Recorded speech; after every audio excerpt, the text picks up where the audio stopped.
If Ron DeSantis is so much better, then why is he concentrating on President Trump so much? Now, I watch President Trump, and he very rarely says something about Ron DeSantis. He rarely says anything about him. Every now and then he'll say something, but he's not even a concern. Just like Fat Christie, he'll say something every now and then, and Fat Christie hears him. Oh, look, he's worried about me. He's worried about me, everybody. So y'all need to support me. Support me. Yeah, no. Only if we want a hamburger on Thursday. But listen to this. You know, Chris is right about retail being willing to answer questions. And what Donald Trump does now, he is wedded to the teleprompter. He can't get off that teleprompter. Anytime he does, he says things like, don't vote. He's telling people not to vote, like we have all the votes we need. Really? Like, wait a minute. You lost the popular vote to Hillary Clinton in 2016. You don't have all the votes you need. And so I think that it's just shown this is a different Donald Trump than 2015 and 16. So I'm only assuming that he's talking about President Trump when it comes to the Speaker in the House, right? Because no one, I mean, he was a rhinocrat, straight up rhinocrat. Well, he's out. Thank you, President Trump, because we don't need a rhinocrat. President Trump kicked in the gear on that one. He really did. He kicked it in the gear. And I guess you have Ron DeSantis out here talking, well, President Trump can't talk about people not voting or how they should be voting. Ron DeSantis is a loser. He's a loser. He's not going to make it. And you know what? It's really disappointing because, man, he was such a great governor. It's like, what happened? What happened? And see, him going against his word is already throwing him out the window. You can get him off the screen. I don't want to see nothing else of him. When he said that if President Trump would run, I'm not going to run. I'm not going to put my name in the hat. I'm not going to do it. But yet the money kept coming. These globalist elitists said, yo, we want you to do this now. So he said, okay, I'll do it now. It's all about money for them. Now, granted, we all need money to make everything go around. We really do. I mean, everyone gets that. In today's world, you need money to make things happen. But for them, it's about greed. It's all about greed. Give me more, and I'll do whatever it is that you want me to do.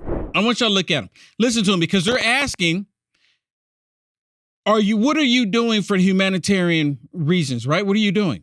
What are you doing for helping the Americans and even the Israelis or, people hurt? What are you doing? Oh, we're just going to look into it. We're looking into it. We're just looking into it. Don't worry. We'll get around to it at some point. Watch this. The humanitarian pause, is it something that the U.S. is actively pursuing or calling for that to be the case? Well, you heard the Secretary of State talk about the need to look at that, to consider the possibility of a humanitarian pause, to allow aid to get in unfettered, and to allow for the safe movement of people out. But again, there's a lot that goes into that, Matt. You got to. Let me ask y'all a quick question real quick. Should we be sending in humanitarian aid into the Gaza Strip right now? Should we? Because you know what happens when they send in humanitarian aid? He's talking about money, right? They're going to send money to an NGO somewhere and they'll take that money and then they'll funnel it to something else. You understand what I'm saying? They'll take money and they'll funnel it to something else like rockets. They won't take the money and feed people in the Gaza Strip. They'll take the money to see how they can create more bombs, more explosives, same thing, more rounds, more bullets, to get more rockets. That's what they'll spend it on. But he's not even looking at humanitarian needs for American citizens that are stuck there. The Rafah crossing's open on the way in. It's not open on the way out. There's a lot of spade work in diplomacy to get that to happen. So you're not calling for it at this point. You're saying it should be an option. I think it's, again, I would refer you back to what Secretary Blinken said, but it's certainly something that ought to be considered for the purpose of humanitarian assistance. Okay. For the purpose of humanitarian assistance. How many of y'all believe him? Do you believe him, Shannon? I don't believe anything that he says.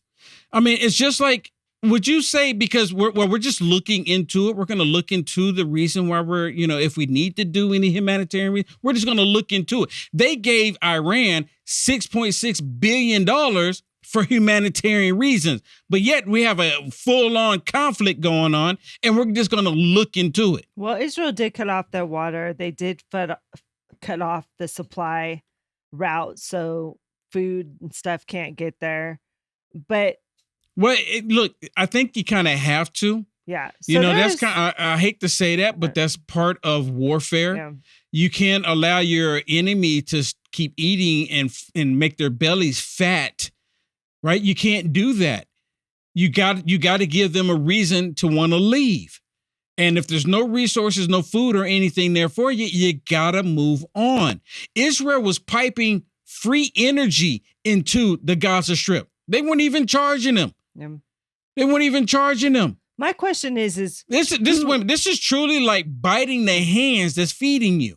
That's what they did. My question is who facilitates that money? Who makes sure it gets to the people Hamas. who need it? If Hamas. we're saying the government of Hamas. Gaza, which is Hamas, then no, they shouldn't get it, right? But those are questions I feel like should be answered. But we already know the answer is Hamas. Hamas gets to facilitate where the money is going to be spent on. Well, you know, and we see what they're spending it on. Yeah. More rockets and more ways to kill Israelis. Look at this one with John Kerry, where he says no one's turning a blind eye to this. Watch this. I want to be clear here. Nobody's turning a blind eye to Iran's complicity. Their support for these militia groups in Iraq and Syria, their support for terrorists throughout the region. We have addressed that through additional sanctions. We have addressed it through additional military force posture. We're obviously going to do what we have to do to protect ourselves and our troops. Nobody's at all turning away from that threat or their historic and sustained support for. You hear this? So, you know the reason why he's saying no one's turned a blind eye? Because they turned a blind eye on Afghanistan. Sure did. They turned a blind eye there, and we see them turning a blind eye here. They're doing the exact same thing. It's just because they're can I say it this way? They're pussyfooting around, not doing what they should be doing, getting the Americans out. We'll have a conversation with Qatar. We'll have a conversation with Egypt and Iraq. We'll have some conversations with, the surrounding countries that want to destroy Israel as well, and to see if they'll, help us out. They're not going to help. They're not going to help. And I said, well, Qatar helped them facilitate the release of the two Americans. Qatar helped them do that. But they have Hamas leaders living in Qatar, and they're asking them to get rid of them. And they said, well, we're in this conversation. We're having talks with them right now. We'll see what happens. You like the content Will Johnson is producing? To stay informed and up to date with the current events, go ahead and hit the thumbs up and subscribe to see more videos like this one. Also, to find Will Johnson, visit www.uaf.media.